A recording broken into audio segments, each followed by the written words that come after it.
Assalamualaikum warahmatullahi wabarakatuh.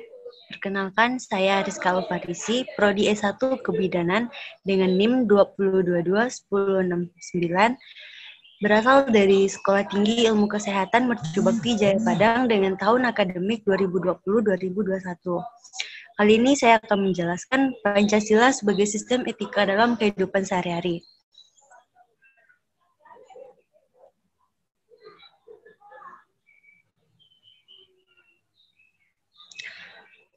Secara etimologis, etika berasal dari bahasa Yunani, ethos yang artinya watak kesusilaan atau adat.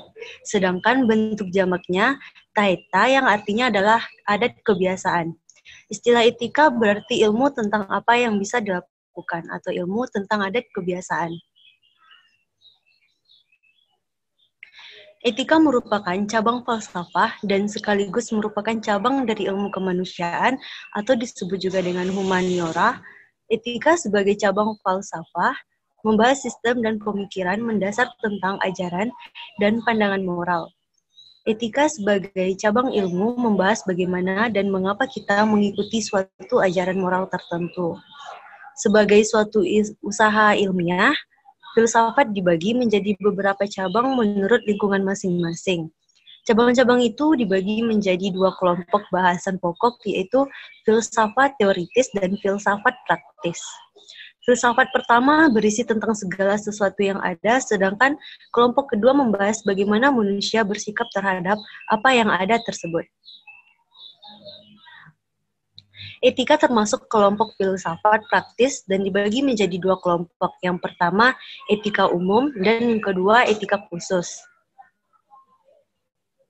Etika umum merupakan prinsip-prinsip yang berlaku bagi setiap tindakan manusia, sedangkan etika khusus membahas prinsip-prinsip itu dalam hubungannya dengan berbagai aspek kehidupan manusia.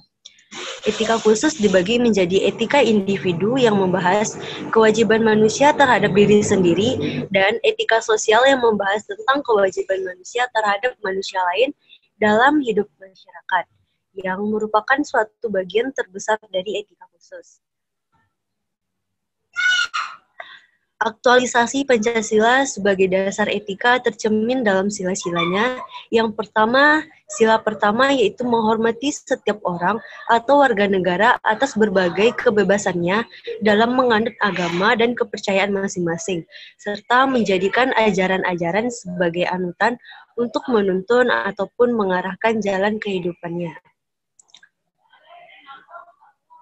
Sila yang kedua yaitu menghormati setiap orang dan warga negara sebagai pribadi atau personal utuh sebagai manusia.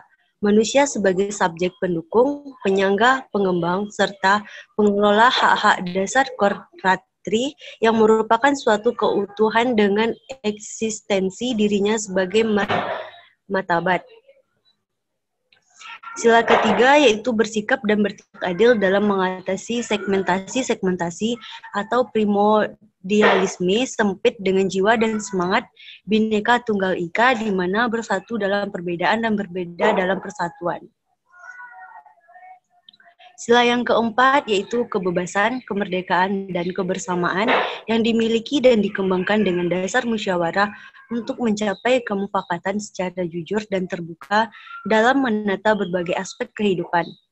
Sila yang kelima, membina dan mengembangkan masyarakat yang berkeadilan sosial yang cukup, kesamaan derajat atau equality, dan pemerataan bagi setiap orang atau setiap warga negara.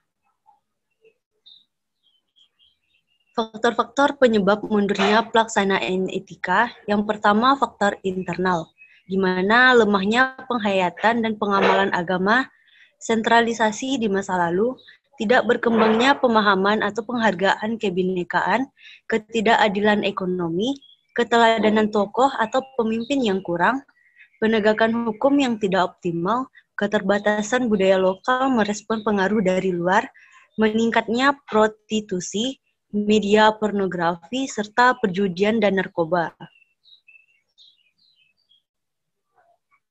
Faktor eksternal yaitu pengaruh globalisasi dan intervensi kekuatan global dalam panutan kebijakan nasional. Sekian penjelasan dari saya. Apabila ada kekurangan, mohon maaf. Assalamualaikum warahmatullahi wabarakatuh.